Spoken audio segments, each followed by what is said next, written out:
Welcome to New Answers. We are a community of everyday people who are sharing solutions to life challenges based on our personal experiences.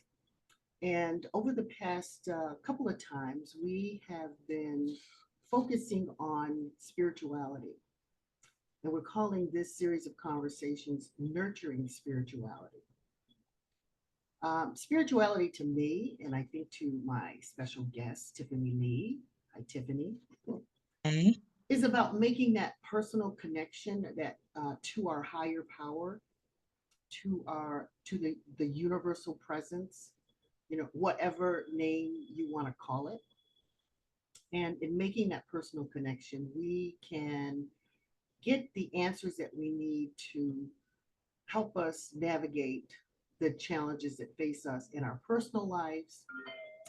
And I'm hoping, and this may be a little Pollyanna-ish, that we can identify, like the birds of the feather kind of expression that you've heard. We can identify others out there who do um, sort of practice a spirituality of some kind, or have that close connection to the universal presence, and and we become more of a wider, broader community, and really connect with our humanity and how we navigate our lives, but also how we treat each other. And I'm about, and I think Tiffany is too, trying to build that beloved community that Martin Luther King talked about, Dr. King talked about. And so that's what these series of conversations have been about. And on today's installment episode, we are going to talk about the out of body experiences. And I am hearing that a lot more recently. So I think there's a lot of people out there who, have this spiritual connection. I'm hearing that phrase a lot more than I used to. I don't know what your experience has been, Tiffany. Out of body experience. Have you heard that phrase at least more frequently lately or no? Well, I used to hear the phrase where people kind of use it to express an event or something exciting. But as far as having true out of body experiences, like what's it called? Astral projection, that has become really popular now, where Oh, people um purposely try to have that out of body experience. So I felt like I used to do it accidentally, kind of just when I was a child, but I do purposely on occasion try to do it now. And but I don't think I've been successful yet to be able to redevelop that skill. But you can Google it. I mean, like there's plenty of YouTube videos that try to help you do it. But we're going to talk about yours because you've had some without trying more recently. yeah. So, um, astrobite. I haven't really heard that, but I want to know more about that. My out of body experience. I think I had them a lot more frequently when I was younger. Like one that has stuck with me over the years is one I'll share with you now. And then there was another one in more recent years, but it was like almost, well, at least 7 years ago, maybe a little longer. Hmm. One that happened a long time ago. I was 8, 9, 10, no, probably 9, 10, 11, maybe something like that. So my mother had died, and my two sisters, and I had gone to live with my mother's brother, my uncle, and his wife. And at the time, they had one child. I think they were probably on the second one. And we were all living in this little apartment over a grocery store in Rochester, New York. And my aunt was, her name was Ida, was doing my hair. So she was straightening my hair. So I'm sitting in a chair in front of her. I think she's standing or maybe leaning on something behind her, but we're both in front of our apartment size gas stove. And she's got a hot iron on the stove about to straighten my hair. Mm-hmm. And I don't remember what preceded this conversation, but she asked me, why don't you call me mom? Why don't you call me mother, mom? And I matter of factly, I don't think there was much of a breath between the question and my response. I just said, because you're not my mother. Right. And there was silence, and she's straightening my hair with this hot comb in her hair. It just came out. But at that moment, I remember looking down on myself, looking down not only on myself, but on the situation. I had somehow risen out of my body and I was floating around above both of us and I Mm-hmm. was looking down at her. I don't know. I mean, so that was obviously unintentional. I mean, it just happened. And and I was trying to, you know, as I got older and was looking back on it, trying to explain like what would have brought me out of my body. Was I feeling some sort of emotional thing? Was it some traumatic event? You know what I mean? All it was a question and my answer. Were But you scared of how she responded to it? I don't remember feeling frightened. I don't remember feeling afraid. I don't remember feeling, I guess I should have, like I said, there was no thought to it because I hadn't even, there was no like even a millisecond between her question and my answer. So I hadn't given any thought. It just came out like, because you're not my mother. Right. And then later on, I thought, maybe that could have been hurtful. And this woman had a hot comb in her hand, trying to straighten my hair. Maybe I should have been a little more sensitive, but that I didn't think about that until much later as I got older. But in the moment, I didn't remember feeling any fear or any emotion at all. Basically, I just was matter of fact. It was a matter of fact kind, and it wasn't mean. I don't think I came. Maybe I did sound mean, but it wasn't intentional for me to be mean. It was just matter of factly because you're not my mother. I mean, like, why would I do that? Because you're not my mother. So Right. Which would be a normal answer for a little girl, but I'm yeah, wondering like what triggered your soul to leave the body for that that's moment. what I want to know. I don't have an answer to. Yeah. That was so clear, and it stayed with me all these years.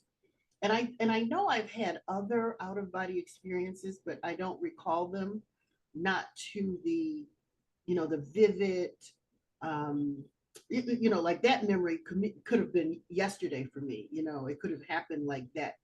It was so clear. Another though, so yeah, that question lingers for me.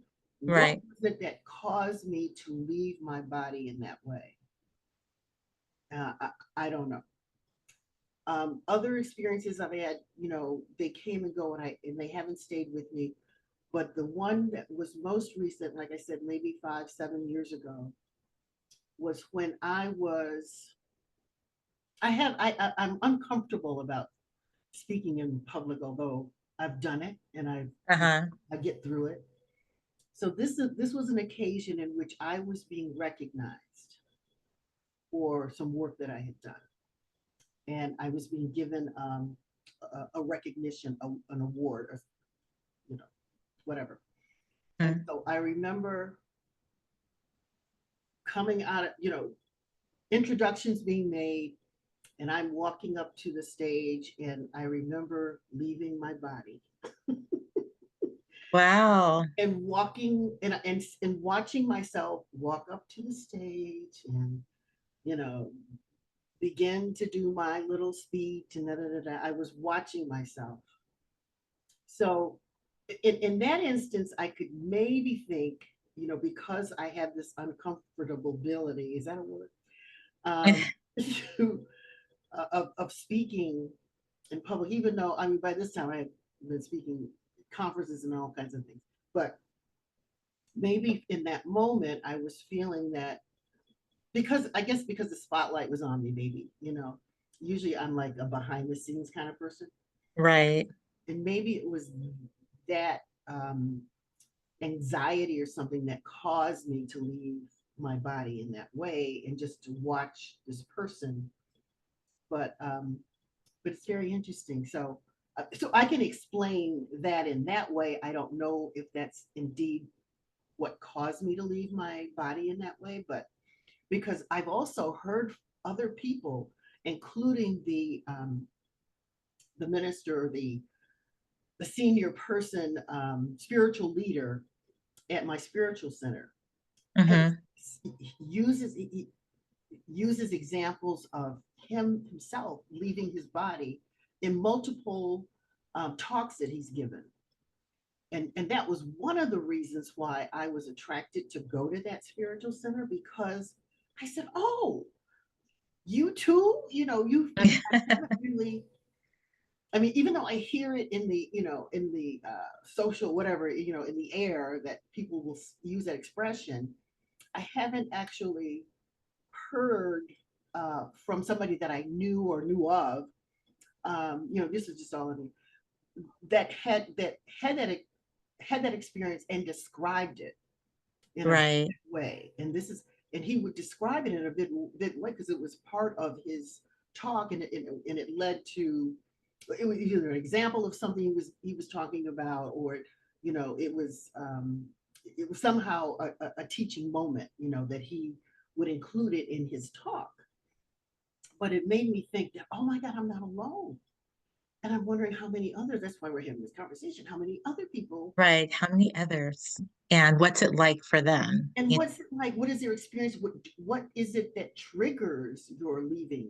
I know in the case of Reverend Michael, who I was referring to, he said he one of the stories that he tells that I can remember is that before he became a spiritual leader of this center, Hmm. he was a practitioner of um, science of mind, and he had clients or whatever, but people had been hearing him and talking to him, and I guess liked his message and had invited him to speak to a group. And and so he said, I don't, I'm just Michael. I'm not, I don't have a whole lot to say. And I guess he was having some feelings about it, and he remembers going, sitting on his sofa and thinking about it, like, what would he, because haven't written a book, I haven't, I'm not, not this authority kind of thing. And he remembers leaving his body and looking down on himself, like contemplating how he would approach this. and Hmm. and I thought, oh my God, he's had an out of body experience too, like I have. It's like interesting. So for him, I think it might have been in the same way, me getting that recognition. Maybe it was his um, insecurities that caused him to leave his body in that way, to, I don't know, separate. I don't know why separate himself. What would that get you? I don't know, because it didn't really get me anything when I was receiving that recognition. I just was looking down on myself. It didn't, there was no advantage for me to Yeah. do that, like it was. So, but anyway, I'm thinking, but maybe that was the same thing with him. Anyway, but those are the only experiences I've had. And yeah, it's very interesting to find out would what it takes, what is it that causes you to leave your body. But as an adult, I'm thinking, and finding, at least hearing Reverend Michael say that he leaves his body like all the time. It sounds like, um, sometimes when he wants to, and sometimes maybe when he doesn't, isn't thinking about it, isn't a conscious move that not only, are there other people that do this, but this kind of confirms for me that we are spiritual beings, like our body. And maybe I had that thought even as a little girl, because I told you my mother died. And I Hmm. remember sitting in a funeral parlor, because that's what we did, at the time, is part of the wake ceremony, or whatever they call it. When you look at the body. Yeah, when your body's laid out in a funeral home for a couple of days and people come and you look, and it's like, that is insane to me. So as a little girl, we were made to do that, and I think I remember thinking at that time, why am I, why do I have to be here watching? Because I knew her body was stiff. She wasn't moving. And it's like, she's not there. Why do I have to be here so that people can come and gawk at her, and have those sad eyes looking at pitiful little orphan girl, it was just awful to me. So, but even at that time, as a little girl, 8 years old, that I knew that she wasn't there, like this was just a shell that was sitting here, and it made no sense to me that we were there holding vigil over this shell of a person. Like there's the spiritual person is gone. Even then I knew that, which is why I think, like I say, I connected with Agape, the center that I go to, because I heard Reverend Michael talk about his out of body experience, and that there's people who, at least he did, believe that we are spiritual beings, and our body is just, you know our spirit animates the body, you know. Right. And we're all energy. The way I heard it described this Sunday at my spiritual center was that we decide to come here and compress energy and to have these bodies for this earthly experience, which is like school. Yeah. Hmm. So really interesting. Um, if anyone listening to this has had other out of body experiences, we'd love comments. Like, go ahead and like write in the comments. Tell us about yours. Um, like I mentioned, it's interesting that you can be consciously doing something, and Yeah. then your soul or spirit, um, your soul basically is leaving your body, watching you. So Wow. normally, like when someone is doing the astral projection, which is kind of the same thing, they're normally doing it while sleeping. They're like laying down in bed and they leave their body to travel and do whatever and then come back. Um, so I wonder what the difference is because I don't know. We're I gonna have to find somebody I know. So who unpleased. knows this stuff that we can have on to talk about this, because this is fascinating to me. So you talk Hmm. about it astral projecting, and Yeah. that's consciously leaving your body, right? Like you are intentional about that. Yeah. Yeah, I haven't experienced that, Yeah. but I mean, I think it's probably, I'm sure it's a possibility if I, and this is why we wanted to gather like this, just to find out what else are other people experiencing, how are they experiencing, and can we do it too? Because if they can do it, I think it's possible that we can too, right? I mean, if we Yeah. I follow mean, the all technique. the gifts are for everyone. All the Yeah, experiences are for everyone. It's just a matter of it's interesting. Like so my gifts, like with downloading and everything, yeah. um, you're like, you don't do that, but you leave your body. And it's something that I wanted to do as an adult. Apparently I used to do it when I was younger.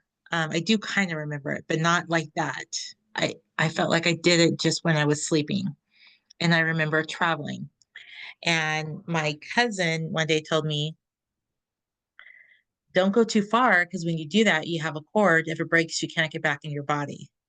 And I think it scared me out of doing it. Now, this wasn't something like I studied to do anything when we're young. When you're young, you just, I think, sometimes naturally know how to do things, but never tried it again until within the last couple years when I actually found out what it's called and Mhm. started watching videos about it. But I haven't been able to because I'll put a video on at nighttime, a YouTube video that's supposed to help you do it, and I just fall asleep. happened. But maybe I should try it during the day. And then, I don't know. And then again, like why really do we need it? The other thing that I think is similar to it, my dog wants to get in the way here. He wants attention. Arrow move. So the other thing similar would be, have you heard of remote viewing? No. Oh, that's another one. I'm writing. Remote viewing is when you can basically, it's almost like an out of body experience, but I don't think you're out of your body, but you can focus on an area and see what's happening at that moment while being here. So you're like, Oh, and apparently the CIA and FBI and police use that skill, people that have that skill frequently. So you could actually Google that. And how I did that recently, kind of Googled it, just find out how do you remote view. oh my gosh. I had never Yeah. heard of that. But there are people who have that ability. That's fascinating to me. But Yeah. I want to go back to something you said. So you said that your cousin, was it your cousin that told you don't go too far because Hmm. you're connected by a cord? Is that what your cousin said? Yes. So so Um, so does your cousin also have these experiences? What made them say that? you know what? Well, she probably did. I come from a very spiritual family, and her mom was very spiritual. So, and her mom was the one that would teach me like palm reading or different things. So I don't remember it all, but she probably did have something to do with teaching us. And I remember my cousin telling me that, so she probably knew too.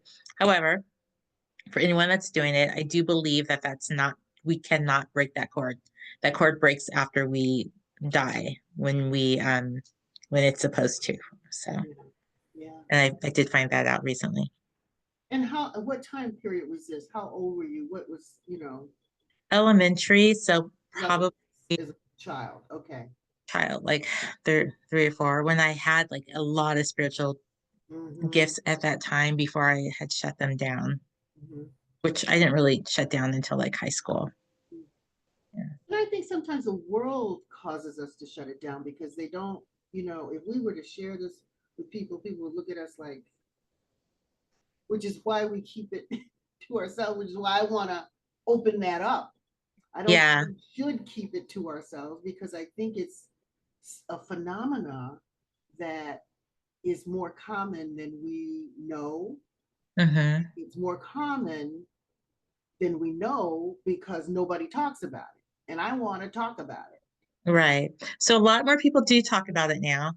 Um, Way more than even 10 years ago, Yeah. how much more people are into spirituality, and now it's becoming so much more the norm, which is great because yeah, Yes. it was something that you just hushed. When I tried to talk to priests or pastors about different things, um, they would kind of just, blow it off, shoot it away, kind of like, oh, it was probably this, but the reason why it's important is because if we really dive into all these gifts that God gives us, that our connection that we have, that's knowing ourselves. So there's another channel I watch. It's called Know Thyself. And I love that name because it is about knowing yourself, because we're not just a body. We have a spirit, we have a soul, we have a mind. We have actually so many different parts to us. And we're so connected to each other. And that's why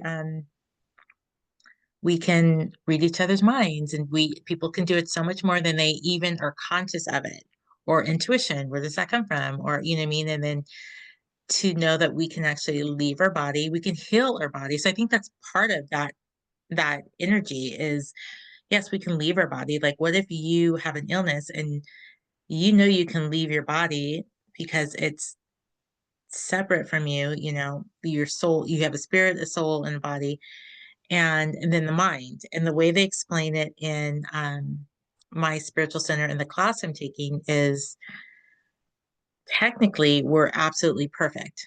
Like, God is perfect, God is all good, and so are we. When we have an illness or any lack, it's when we're out of alignment. We talked about this last week, you know what I mean? So we're out of alignment. Or there's one quote, and I forgot who said it, maybe Einstein. I don't remember. I'd have to look in the book. But it said, we are perfect beings with sick minds that think or not. Oh my, yeah, And so, yeah, yeah, our mind I would tells our agree. body like today my foot is swollen. If I could tell my mind to stop telling my body that my foot is swollen, you know what I Mhm. mean? Because it's not. I'm perfectly healthy.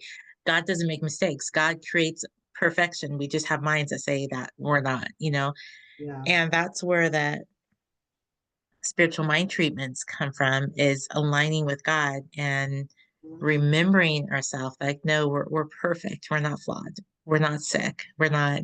And even if something's messing up, we can heal it by telling it, like, you heal. Like, Yeah, you are now perfect. You're no longer feeling having this other experience. Thank you for the experience. And now I'm well.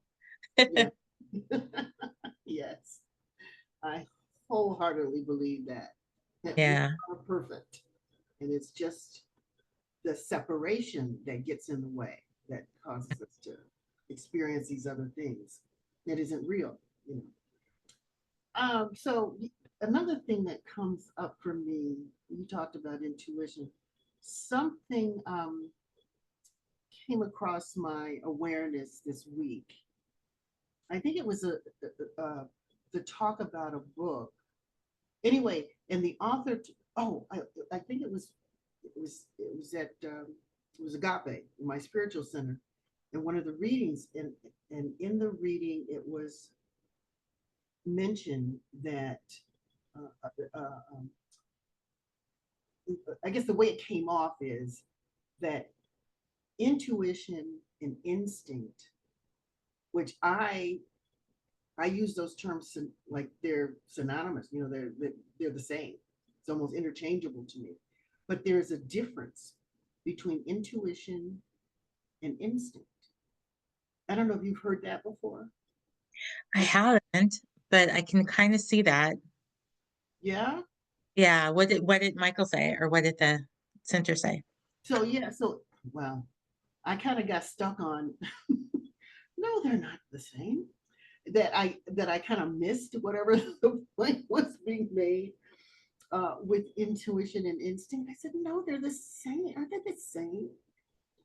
But anyway, that's another. I only bring it up as another uh, topic or subject to explore, and maybe bring on, somebody who has had some not only experience but maybe some training in this. I say we're trying to build a community of lay people, basically, but who are sharing our solutions based on our personal experience. But sometimes it's good to have somebody in here who has a certain level of expertise. They've done a little study to help give us a little bit more of a deeper understanding and insight into some of these subjects. So I think I'd like to have somebody on to talk about that. There was another, and then the astro Protection. Yeah. projection. Astral protection.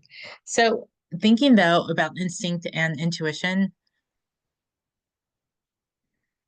I wonder if instinct is more from the mind, from the 3D Mm. element, and intuition is more from source. Because Oh, intuition is definitely a messaging from source, but instinct, and I don't know. I'm wondering it. I'm thinking about it right now because we do have different reactions that come from different things, right?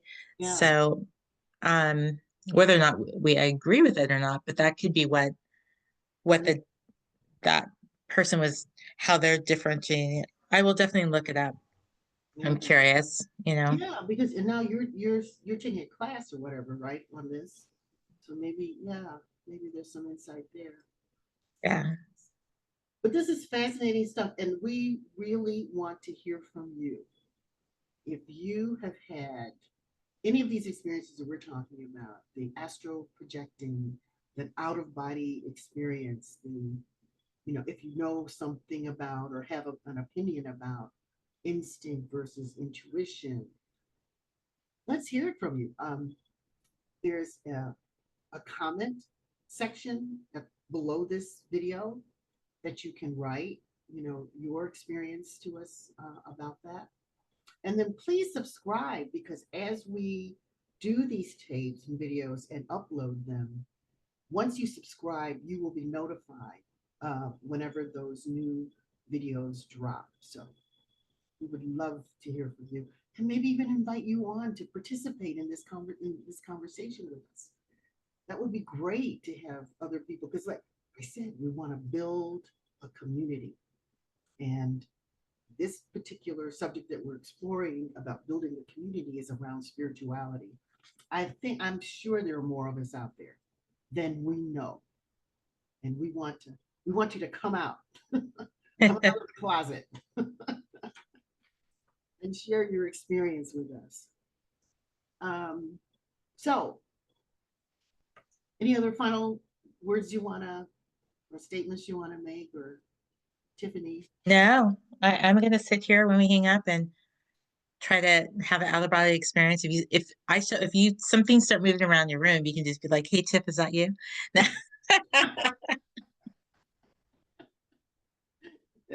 Great.